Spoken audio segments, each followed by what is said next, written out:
बहुत समय पहले की बात है। मुकेश और उसकी पत्नी एक छोटे से घर में रहते थे। मुकेश एक सेठ के पास काम करता था और प्रीति घर पर रहकर घर का काम किया करती थी। मुकेश और प्रीति के दो बच्चे थे। बेटे का नाम अनमोल और बेटी का नाम आराध्या था। मुकेश और प्रीति हमेशा अनमोल को ही प्यार किया करते थे और आराध्या पर कुछ खास ध्यान नहीं दिया करते थे। एक दिन मुकेश का सेठ मुकेश की पगार बढ़ा देता है और मुकेश बड़े घर में शिफ्ट हो जाता है। यहाँ वैसे तो सब कुछ बड़ा अच्छा है, पर मैं अनमोल के स्कूल के बारे में सोच रही थी। उसका एडमिशन भी तो करवाना है। तुम चिंता मत करो, मेरी यहाँ के बड़े स्कूल में बात हो गई है। मेरा सेठ की यहाँ बहुत अच्छी जान पहचान है, इसलिए वहाँ पर एडमिशन हो पा रहा है। वरना इस स्कूल में तो एडमिशन करवाना बहुत मुश्किल है। पर हाँ, यहाँ पर एक ही बच्चे का एडमिशन हो पाएगा। हाँ, तो अनमोल का एडमिशन करवा देंगे। और मैं कौन से स्कूल में जाऊंगी माँ? ओहो, पढ़ लिख कर कोई टीचर नहीं बन जाएगी और एक दिन शादी कर कर अपने घर ही जाना है तुझे। राध्या बहुत रोती है, पर कोई भी उसकी बात सुनने को राजी नहीं होता। कुछ दिन बाद से अनमोल अपने नए स्कूल में जाना शुरू कर देता है। एक दिन वह स्कूल के लिए निकल ही रहा होता है, तभी आराध्या उसके पास आती है। अनमोल, देख मेरा नया बैग कितना सुंदर है। तुझे पता है मेरे स्कूल में बहुत सारे झूले हैं। सच में कितना मज़ा आता होगा वहाँ। मैडम कितना अच्छा अच्छा पढ़ाती होगी। चल, मुझे तो पढ़ना बिल्कुल अच्छा नहीं लगता। मुझको तो वहाँ झूलों पर झूलना और बच्चों के साथ खेलना पसंद है। यह कैसी बात कर रहे हो तुम भैया? पता है पापा वहाँ पर कितनी मेहनत से तुम्हें भेजते हैं। तुम्हारी पढ़ाई का खर्चा उठा रहे हैं और तुम ऐसी बात कर रहे हो। मैं तुझे जो बोल रहा हूँ वह बस अपने तक ही रखना, वरना मम्मी से तेरी शिकायत कर दूंगा और तुझे पता ही है फिर मम्मी तेरा क्या हाल करेगी। कितनी देर हो गई अनमोल, चलो जल्दी से स्कूल जाओ वरना बस निकल जाएगी। अनमोल स्कूल के लिए निकल जाता है और आराध्या पूरा दिन अपनी माँ का हाथ बताती है।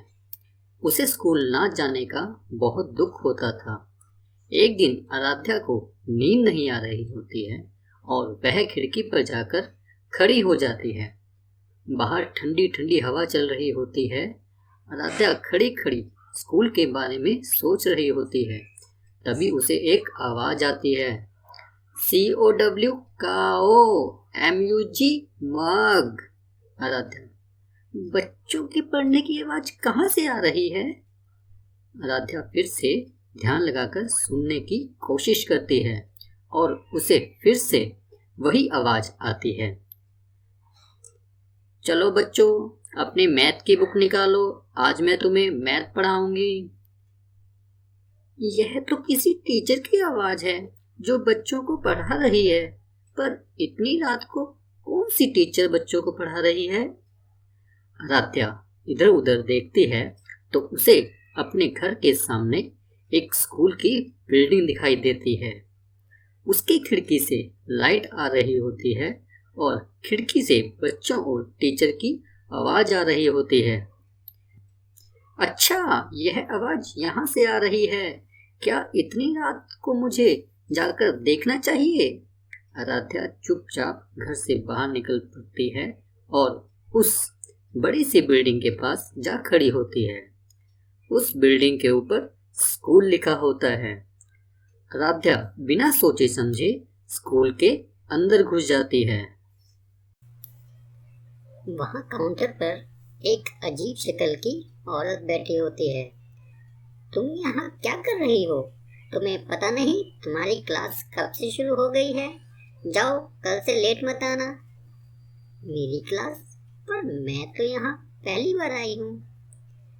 आराध्या ऊपर जाती है तो वहाँ एक मैडम हाथ में बुक्स लेकर घूम रही होती है। तुम यहाँ क्या कर रही हो? चलो जल्दी जाओ क्लास में, नहीं तो मैडम बहुत गुस्सा करेंगी। पर मैं तो, जाओ अपनी क्लास में, जाओ, बातें बाद में करना, वरना मैडम बहुत डांटेगी। आराध्या को कुछ समझ नहीं आ रहा होता है कि उसके साथ यह क्या हो रहा है, और सब उससे ऐसा व्यवहार कर रहे होते हैं कि जैसे वह इसी स्कूल में पढ़ती हो। आराध्या जब क्लास में घूमती है तो उसकी आंखें फटे की फटी रह जाती हैं। वहाँ एक चुड़ैल भूतिया बच्चों को पढ़ा रही होती है। आ जाओ, शोर मत मचाओ। तुम्हें पता नहीं बच्चे टेस्ट कर रहे हैं। तुम इतनी देर से क्यों आई हो? चलो अब अंदर आकर बैठो, कल से लेट मत आना। आराध्या को समझ नहीं आ रहा होता है कि वह क्या करे। उसकी वहां से भागने की हिम्मत भी नहीं हो रही थी। अब क्या बाहर ही खड़ी रहोगी? बोला ना, अंदर आकर बैठो। आराध्या चुपचाप बैठ जाती है। वहां पहले से ही आराध्या का सुंदर सा बैग, उसकी किताबें और सभी सामान रखा होता है। वाह, कितना सुंदर है! यह सब तुम्हारा है। आराध्या अपने बैग से कॉपी और किताबें निकालती है और सब बच्चों के साथ पढ़ना शुरू कर देती है। चुड़ैल मैडम बच्चों को अच्छे से पढ़ा रही होती है। थोड़ी देर में आराध्या का डर दूर हो जाता है और वह जो चुड़ैल मैडम पढ़ा रही होती है उसको अच्छे से पढ़ती है। चुड़ैल मैडम सब बच्चों को चॉकलेट देती है। Thank you madam. अच्छा, कल समय से आना, फिर तुम्हें रॉ चॉकलेट मिलेगी। ठीक है मैडम। एक बात का ध्यान रखना, किसी को भी स्कूल के बारे में मत बताना, वरना तुम्हें यहाँ कोई दोबारा आने नहीं देगा। ठीक है मैडम, मैं किसी को नहीं बताऊंगी। आराध्या के स्कूल की छुट्टी 4 बजे हो जाती है। फिर वह आकर सो जाती है। आराध्या फिर उठती है और किसी को भी रात की बात के बारे में नहीं बताती, क्योंकि आराध्या को पता था कि उसके स्कूल के बारे में जानने के बाद उसके माँ बाप उसको दोबारा वहाँ पर जाने नहीं देंगे। आराध्या किसी को भी रात की बात के बारे में नहीं बताती।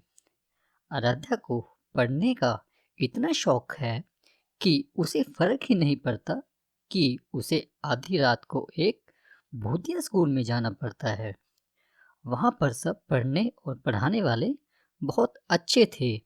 जैसे ही रात के 12 बजते वह फिर से उस भूतिया स्कूल में चली जाती और वह मन लगाकर पढ़ती। कितना अच्छा लग रहा है यहाँ, कितना कुछ सीखने को मिल रहा है। सच में मुझे भी पढ़ने का बहुत शौक है।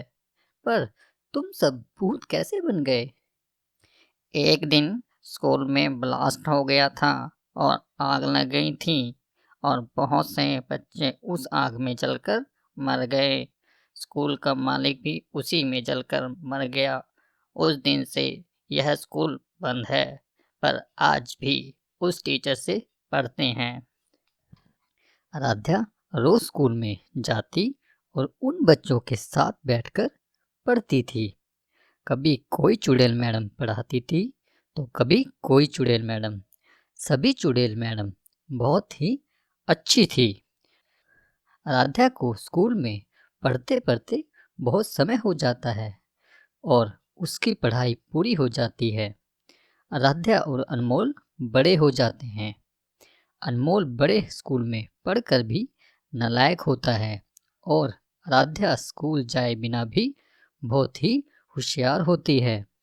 एक दिन मुकेश और उसकी पत्नी अनमोल पर चिल्ला रहे होते हैं। मैंने सब कुछ तुम्हारी पढ़ाई पर लगा दिया, पर तुम फेल फेल फेल। अब तुम्हारी पढ़ाई के लिए मेरे पास बिल्कुल पैसे नहीं हैं।